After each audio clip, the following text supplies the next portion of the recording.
game. It was a good game, exciting game, down to the wire. Broncos, Vikings. Broncos win 4 in a row. They now have the longest winning streak in the National Football League. They are 5-5 after a 1-5 start. After giving up 70 points in Week 3 to the Miami Dolphins. Holy crap. First 4-game winning streak since 2016, the year after they went to the Super Bowl. They haven't been to the playoffs since the year they went to the Super Bowl 2015. They scored their only touchdown with 1:03 left in the game. And that was a great drive. I mean, Russell Wilson's back. That was magic time. He's there, back. For sure. No doubt. Escapability. Yep. Quick decisions. That Samaje Perine deal, he had 3 first downs, I believe, on that final drive. You know, when in doubt, flip it to Samaje Perine. Make things happen with your legs. That was a sweet That throw was the right 4th there, and 3 catch. play. The 4th and 3 play and the catch by Cortland Sutton that kept the drive alive. The drive was almost dead before it even got started. And once that catch was made, and there's Samaje Perine doing his thing, getting 10 yards, 17 Now you knew you were yards. like, well, yeah, now you're like, well, they got a legit chance to score a touchdown. Well, and you just hope that, if you're a Vikings fan, you hope that there's an ability to defend the end zone.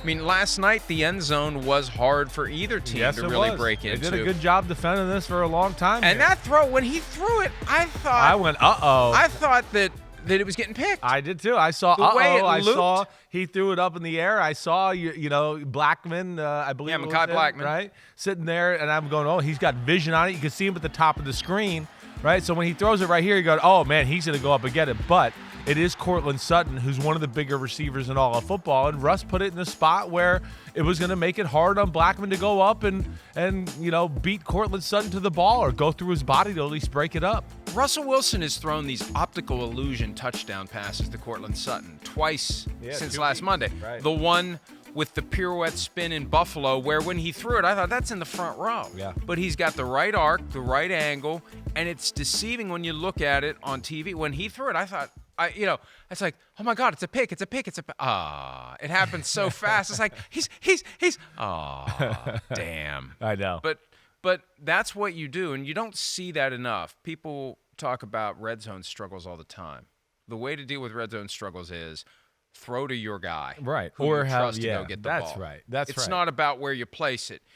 It's a rebound at that point. Right. And, you know, give your guy who is a great rebounder, to your point or whatever, just a chance, or give him a little bit of edge. And I think the fact that he kind of threw it behind Sutton just a little bit, not also throwing it up, but just a little bit behind him to protect him, that made it a little harder for Blackman as well. But, I mean, I'm with you on the Russ thing. This has shades of Russ with the Seahawks, you know, the last few weeks, where it's just hang around, make a play here or there, hang around. And this is what he used to do with Seattle. And he'd get the ball with 1:45 seconds left. And in a game where you felt like, hey, we kind of outplayed Russell Wilson and his football team, but here he is. He's got the ball late in the game, and we might lose. And in all honesty, Mike, you guys, your Vikings,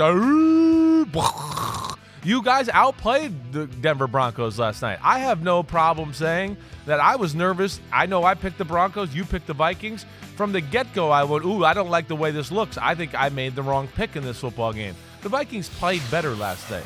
I don't doubt that. But they let the Broncos hang around. Your team made a few mistakes here and there. And then Russell Magic came to fruition at the end. And good for him. I really am happy for Russell Wilson, who, you know, went through some tough times, didn't make excuses, continued to work, and Sean Payton's got him back on the right track. Well, there was the Alexander Madison fumble, and it felt like the Vikings were in a position. It's all about to take control of the game, right? It's just once you make it a 2-score game, that game's over. But right. It never got to 2-score. And when it was 17-9, the Broncos just chipped and chipped and chipped. A couple of field goals, and then they scored that touchdown. And the Vikings still had a chance at the end, but the Broncos pass rush harassing Joshua Dobbs to the point where he could not do anything. Couldn't get anything going. Had the intentional grounding, and then the fourth down play. Pretty surprising. Close. Yeah. So you guys are traditionally, one of the better pass protecting teams in football.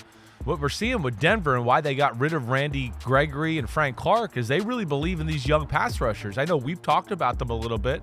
I'm a huge fan of Barrett Browning, Jonathan Cooper, right? And then Bonito right there at 42. So they got some guys that are extremely athletic and explosive to get after the quarterback. And, you know, the few times Dobbs did get out, he turned and made a few plays running with his legs, but they ran him down for the most part. But I think like the bottom line, Mike, is what you just kind of alluded to. The mistakes the Vikings made, whether it was the first third down of the game and they got a little too cute and did the toss sweep to the quarterback with the tight end playing quarterback, right? Fumble there. That led to 3 points for the Denver Broncos. But that should have been a flag. Yeah, Kareem right. Jackson I got you. For lowering I got you. And he will get suspended today. I would think that he will be suspended. I would think today. that's it for the year for him, honestly. He just I don't know if he's back going to from be a out for the year. 3-game suspension. But just back, it ended up being 2. It was 4 reduced to 2. I thought think. it was or more 5 than reduced to that. 3. Yeah, I thought it was maybe 4 I'm reduced to 2. Okay. 4 reduced to 2. Right. Came back for this one. Head hunting immediately, or at least head leading using immediately. Yeah, leading with the crown of the helmet. And could have been ejected, maybe should have been ejected, will be suspended for, and they'll, he'll be. He did exactly what the rule that they passed in 2018 tells you can't do. You can't lower your head to make forcible contact with an opponent. His history will hurt him there, and that's all we'll see of Kareem Jackson for a while. That was the Alexander Madison fumble. 3 turnovers for the Vikings. Another big moment. All your turnovers, the getting cute on the first third down, right? This right here, this is going to lead to points for the Denver Broncos. And then as you alluded to it, the Madison drive where you felt like, wow, Minnesota's marching down the field. They're about to go up 2 scores, like you said. Madison gets the ball up the middle and fumbles that. Those were, I know all turnovers are big, but turnovers that lead to immediate points to the other team, that takes on another, a whole different level of turning the ball over there. And you guys are good, but not good enough to overcome that. And it's keeping the game from getting to the point where it feels out of hand. No, or yes. If it had gone 20-9 or 24-9 on that drive, the Madison drive, then it's basically over at that point. Sure. You're into one-dimensional offense. Right.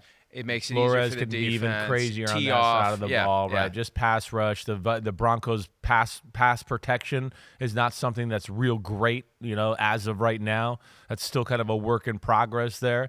But yeah, I think all signs point to that'll be one where your Minnesota Vikings will go and watch the film and be sick with themselves tomorrow.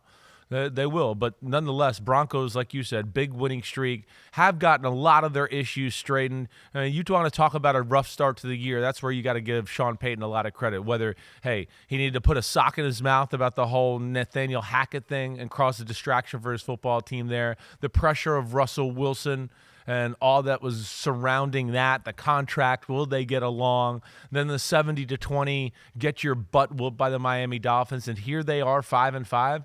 I mean, that is a testament to Sean Payton, Vance Joseph, the defensive coordinator, for righting the ship on that side of the ball, and Russell Wilson for just keep working. It hasn't been pretty, but, slowly but surely he's taking care of the ball and making some big plays and big moments. And the last couple of weeks, since last Monday, they have 2 wins against good teams. Playoff teams right now. And it's Russell Wilson one of them making it happen. Right. In large part. The defense stepping up when it needs to.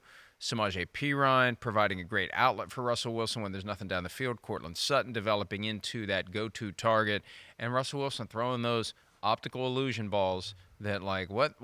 Oh, wow. So, and it is amazing to see how far it's come because early on in the season – we're looking at Russell Wilson's contract. Like, when do they rip the Band-Aid off? When do they move on from this guy? And now it's working. Now, they still have a lot to do to get themselves in playoff position because there's such a cluster of teams in the AFC. But when you look at the Jets falling off, the Chargers falling off, the Raiders losing yesterday, the Bengals with their injury issue to Joe Burrow, a path is opening up for one of these teams. And you know what? At the end of the day, it could be last Monday night's game is the tiebreaker between the Bills and the Broncos to get Denver in and Buffalo out. A lot of football to go. Yeah, a lot of football. But those head-to-head matchups become critical now because they're going to be the things we may be looking at later when we figure out who's in and who's out. Here's Sean Payton, the Broncos head coach, on the confidence level of his team right now after starting 1-5 but winning 4 in a row.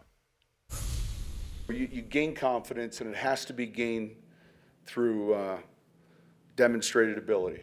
And so it's nice to feel that in this locker room right now. It's nice to feel that that momentum, and there's nothing like it.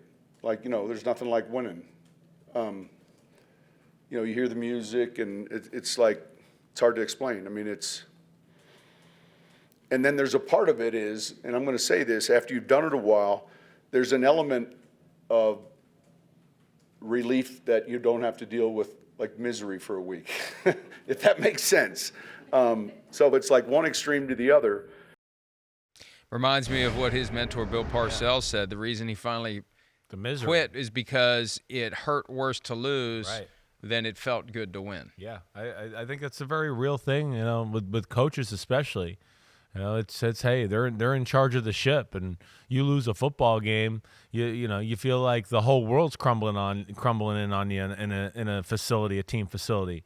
You know, and I think at a place like that, yeah, he's got great expectations for himself. He's got an ownership group that expects things to turn around. They're paying him big money, right? We talked about the Russell Wilson situation.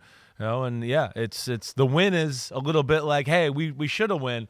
You lose, and you go, man, how the hell did we lose that? Yeah. I can't believe we lost that, right? And it just torments you throughout the week, especially great competitors like Sean Payton. And I can relate to that in one way.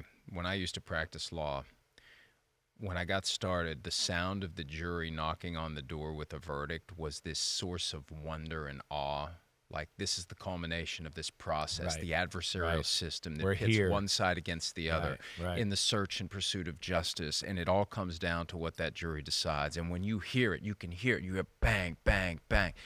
It used to be like, yeah, all right, let's go, let's go. And I'll tell you this, I won more than I lost. Whenever you see, like in a movie or TV show, oh, they won all his cases. Anybody that's won all their cases has never tried many cases, because it's close, it's rough, it's tough. Sure. And the ones that are, you know, the ones that are obvious settle. The ones that really are close, and you never know what's going to happen. You never know what's going to happen. You flip a coin, and you never know what's going to happen. It has nothing to do with you. Hey, you did a great job. I just didn't believe in your case. I've heard that so many times. Oh, great job. Of course, they may have been lying. I just didn't believe in your case. But I got to the point where that knock would make me physically ill. Yeah. Physically ill. It went from being, in a 7 to 8 year period, awe and wonder to, oh my God, I can't do this again. I just can't do this. I just feel like I'm going to melt right here. So it's kind of, you know, it's that extreme, and you know it's coming. Right. You're either going to be thrilled or you're going to be pissed. Yeah. And you're bracing yourself. Early on in my career, I'm like looking forward to the and then you get to the point where you're just bracing the and that's kind of where Payton. I think that's where Payton is. He's constantly bracing for the week of misery. Yeah. I you know, the week is so hard for an NFL head coach. The preparation, the hours they put in, you know, the little nooks and crannies they look at to try to gain an advantage, and that's what Sean Payton does. And he works hard. He's definitely a grinder and somebody that lives it and is like, hey, we're gonna hang here, and you know, we're going to watch some more film at 10:30 at night, and we're going to keep going through this and see if we can do anything there. It's been great. It really has. He's done a phenomenal job with Russell Wilson. Hi, it's Mike Florio. Thanks for watching PFT on YouTube. Hit subscribe for the latest news and analysis from Pro Football Talk.